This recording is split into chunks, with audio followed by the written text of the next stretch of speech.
Vamos agora falar de um outro tipo de força que a gente tem que se haver com ela, né, na mecânica.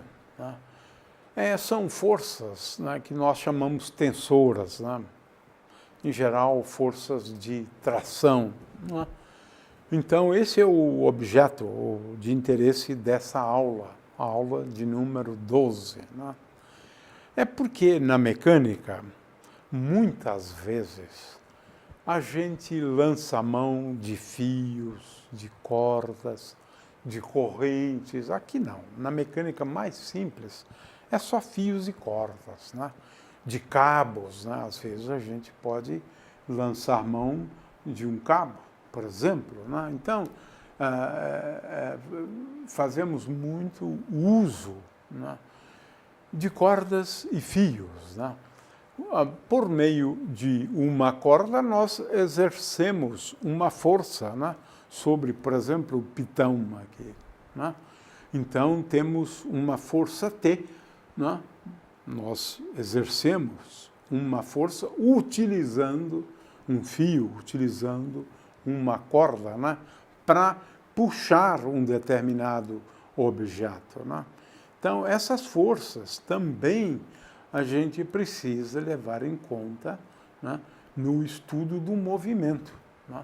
Muitas vezes, ela apenas muda a direção de certas forças que aplicamos a um objeto. Né? Então, elas são muito comuns. Né? Aqui eu tenho um exemplo fantástico, bastante simples. Né? Tenho aqui um fio, uma corda fininha. Né? Veja, e o que está acontecendo aqui? É que agora nós estamos utilizando o fio para puxar aquela corda, ou melhor, para puxar aquele objeto, né? O objeto C, de forma que ela aplica uma força, no caso nós vamos chamar essa força de força T, podemos chamar assim, olha, T, né? Veja, essa força aqui é uma força que é exercida sobre esse objeto por conta da existência de um fio. E essa força é a força de tração, a força T, né? Indicamos assim. Mas é curioso, porque esse mesmo fio, aqui nós vamos admitir que na mecânica mais simples, né, essas duas forças T, né, são iguais, mas em geral elas são diferentes. Né? Então, em geral, são diferentes, mas essa é uma mecânica bastante simplificada, né?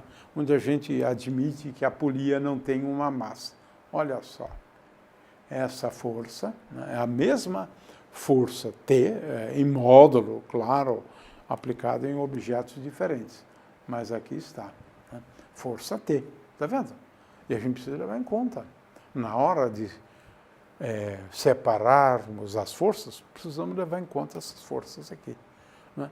Então, em geral, é assim. Né? Se eu tenho um fio, né, uma corrente qualquer, precisamos levar em conta essas forças. Né? Então, de novo, ressaltando aquele exemplo lá, né, tem que levar em conta essa força e essa força. Né? Precisamos sempre considerar o efeito de forças aplicadas por fios, cordas e assim por diante. Né? Aqui tem uma outra figura que a gente vê muito no cabo de guerra. O que nós fazemos? Lançamos mão de uma corda para a gente tentar arrastar o time do outro lado. Né? Esse time, né, exerce forças, né? Mas veja, essas forças são transmitidas a rigor pela corda. Né? De forma que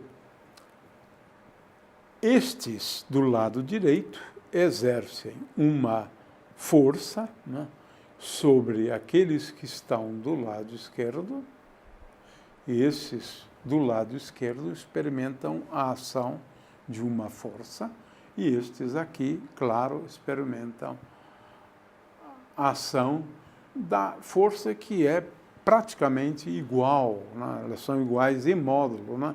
Mas de sentidos contrários, né? Esse aqui realmente é um exemplo muito bom no jogo de cabo de guerra, né? Muito bem, então estou dando vários exemplos, né? T e T. Em geral, essas são realmente iguais, né? Não é o caso daquele lá envolvendo a roldana, né? Mas por que acontece isso? É porque os fios, né, porque as cordas, né, são constituídas, né, por átomos, né, de forma que eu desenharia assim essa situação, né? Eu tenho aqui vários átomos da corda, ou moléculas, né? Vários. Né? Quando o time do lado direito, né, puxa a corda, o que ele está fazendo? Ele está procurando, a rigor, ele está procurando afastar esses átomos. Então, eu gosto aqui, né, na realidade, dessa cor verde, né? Está procurando afastar. Por quê? Eu estou puxando a corda. Então, eu estou exercendo uma força, né, na realidade, sobre os átomos, né? E a tendência seria da gente separar os átomos. Esse seria o único efeito. A corda se quebra, nesse caso, né? Você separou os átomos, né? Mas o que acontece é o seguinte: quando a gente procura separar os átomos a distâncias relativamente grandes, né, surgem entre eles as forças de atração. Então, estes átomos aqui, quando a gente exerce uma força, eles agora procuram atrair estes aqui. E estes aqui atraem aqueles, atraem estes, né? Então, o que acontece? Uma força aplicada aqui, ela acaba sendo transmitida até o último átomo da corda, né? Ah, claro que temos bilhões e bilhões, né, de átomos, mas essas forças são realmente forças entre átomos, né? De forma que,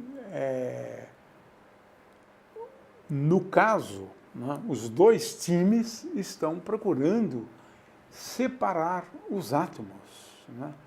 Na realidade, o tamanho da corda ela acaba aumentando ligeiramente, porque de fato, agora, os átomos, né, eles acabam exercendo forças uns sobre os outros, mas sempre forças atrativas, né? Para não separá-los, né? E com isso se transmite uma força desta parte aqui, né, desta parte para outra parte lá na frente, né? Agora, são forças interatômicas, né, e intermoleculares, né?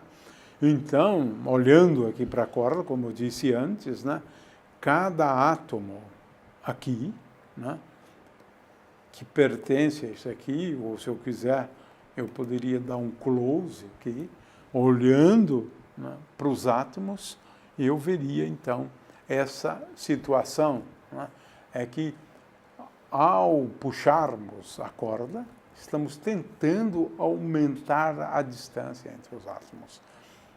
E isso gera uma reação dos átomos de se fortalecerem, de se atraírem, né? E com isso conseguimos transmitir forças. Mas se olharmos atentamente, os átomos, cada um deles se deslocou muito pouquinho, mas é uma força muito pequena, mas temos um número muito grande de átomos, né? Muito bem, vamos então assistir aqui um vídeo, né, sobre essas forças de tração.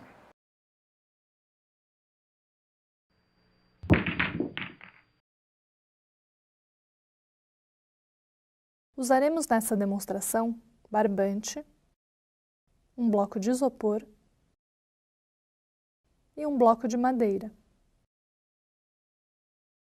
Comparando a queda dos blocos, podemos notar que o bloco de isopor é muito mais leve que o bloco de madeira.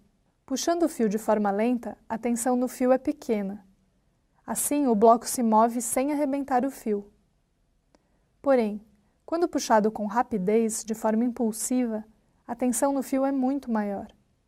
Como o bloco de madeira é pesado, dizemos que ele tem mais inércia. Inércia é a propriedade dos corpos de resistirem à mudança de movimento. Dependendo do impulso dado, a força tensora poderá arrebentar o fio. Fazendo o mesmo movimento com o bloco de isopor, que é mais leve e com menor inércia, mesmo puxando rapidamente, a força tensora não chegará a arrebentar o fio. Vejamos outra montagem, que permite arrebentar o fio preso ao bloco de madeira de duas maneiras diferentes, embaixo do bloco ou em cima. Se puxamos o fio com rapidez, a força tensora no fio amarrado na parte de baixo é muito maior do que a força tensora no fio de cima. Porém, quando puxado de forma lenta, a força tensora da parte de baixo é pequena e a força tensora no fio na parte de cima se torna maior, pois agora ela é a soma da força-peso do bloco e da força tensora do fio de baixo.